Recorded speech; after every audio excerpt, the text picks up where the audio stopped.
Haleluya, haleluya, haleluya. Salam saudaraku, Ratapan 3 ayat 22 sampai 23. Sebab kebaikan Bapa Yahweh itu tidak pernah berhenti dan rahmatnya tidak pernah berkesudahan, selalu baru setiap pagi. Kita kembali mengucap syukur saudaraku. Kita bisa bangun pagi pada pagi ini sesungguhnya semuanya oleh karena kebaikan dan rahmat Bapa Yahweh di dalam kehidupan kita. Saudaraku, 2 hari ini memang di dalam renungan pagi yang bentuknya audio seperti ini tidak uh, disampaikan saudaraku. Hal ini kenapa? Karena memang dalam setiap hari Sabat kita tidak melakukan renungan dalam bentuk video seperti ini saudaraku.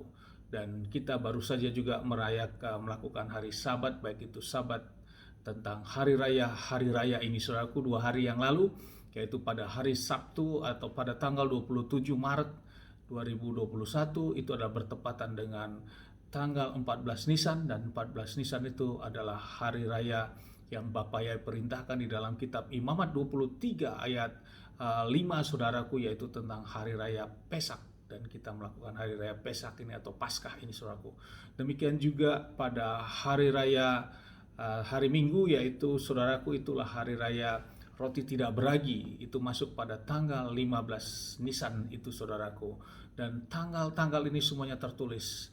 Yang hari raya roti tidak beragi itu ada tertulis dalam kitab Imamat 23 ayat 6-nya saudaraku. Dan itu sudah berbunyi tanggal saudaraku. Jadi kita lakukan sesuai tanggalnya, dan ini tentu tidak berubah karena sudah tertulis di dalam kitab suci kita tentang tanggalnya.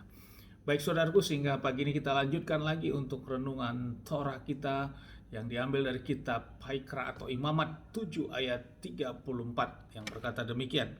Sebab dada persembahan ayunan dan paha persembahan hujukan telah kuambil dari Bani Israel, dari korban persembahan pendamaian mereka. Dan aku telah memberikan itu kepada Imam Harun dan anak-anaknya sebagai ketetapan selamanya dari Bani Israel. Saudaraku, ini bicara adalah tentang perikop atau temanya adalah bagian dari para imam. Bagian dari para imam dalam semua persembahan-persembahan pendamaian yang diberikan oleh bangsa Israel pada waktu itu saudaraku. Imam-imam pelayan ini yaitu Harun dan anak-anaknya, dan juga lainnya dari suku Lewi tentunya saudaraku, mendapat bagian yaitu dadanya dan kaki pahanya saudaraku. Dan bila kita renungkan tentang jumlah bagian ini, mungkin hampir sepertiga dari bagian tubuh binatang saudaraku yang diberi persembahan, apakah itu sapi atau domba, itu menjadi milik daripada Harun dan anak-anaknya. Saudaraku, tentu hal ini Bapak Ibu memiliki rencana untuk hal ini. Mengapa para imam juga mendapat bagian? Karena memang mereka menjadi pelayan di Bait Elohim ini, yang melayani di Bait Elohim di tabernakel ini pada waktu itu secara full time saudaraku. Dari pagi hingga pagi melakukan pelayanan-pelayanan di tabernakel di Bait Elohim ini saudaraku, dengan korban-korban yang diberikan oleh bangsa Israel untuk korban-korban mereka, baik pengampunan dosa, korban-korban persembahan sajian dan lain-lain saudaraku, dan mereka mengerjakannya. Dan inilah menjadi bagian-bagian yang menjadi hak daripada Imam Harun dan anak-anaknya dan suku Lewi lainnya pada waktu itu. Karena memang mereka tidak mendapat bagian dalam pembagian wilayah teritorial daerah saudaraku. Mereka full dalam pelayanan di Bait Elohim di tabernakel ini.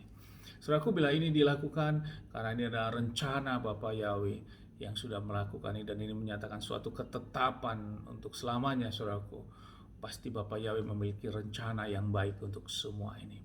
Dan bila kita hadapkan dengan kehidupan di zaman kita sekarang ini saudara, kita sudah hidup di dalam zaman kasih karunia, dalam keselamatan kita, korban yang sudah ditebus dengan sempurna oleh Adonai Yeshua HaMashiach di kayu salib, yang sudah kita rayakan pada raya Paskah atau Pesak kemarin saudaraku. Kita sudah tidak melakukan lagi dengan korban-korban persembahan bakaran seperti ini.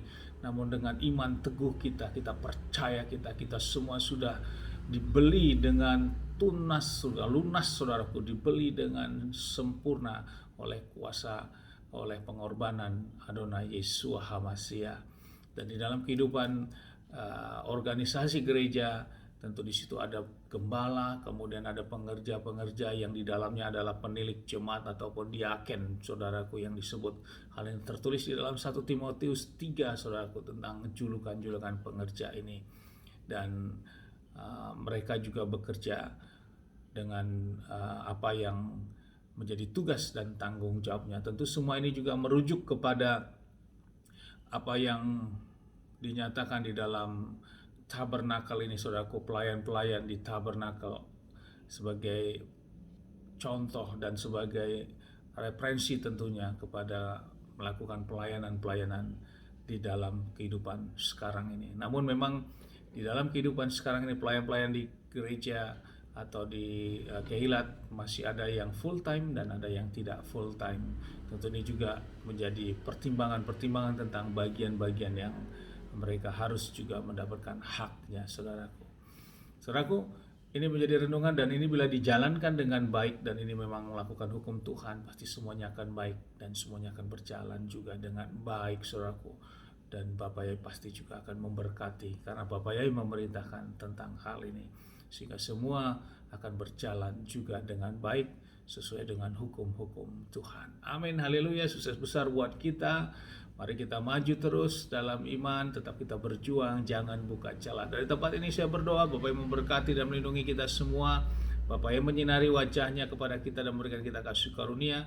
Bapak yang menghadapkan wajahnya kepada kita, memberikan kita damai sejahtera. Apapun yang kita kerjakan, apapun yang kita lakukan sepanjang hari ini, saya berdoa di dalam nama Bapa, di dalam nama Adonai Yeshua Mashiach, semuanya menjadi berhasil. Dalam nama Adonai Yeshua Mashiach, Bapak yang memberkati kita semua. Haleluya. Amin. Shalom, saudaraku.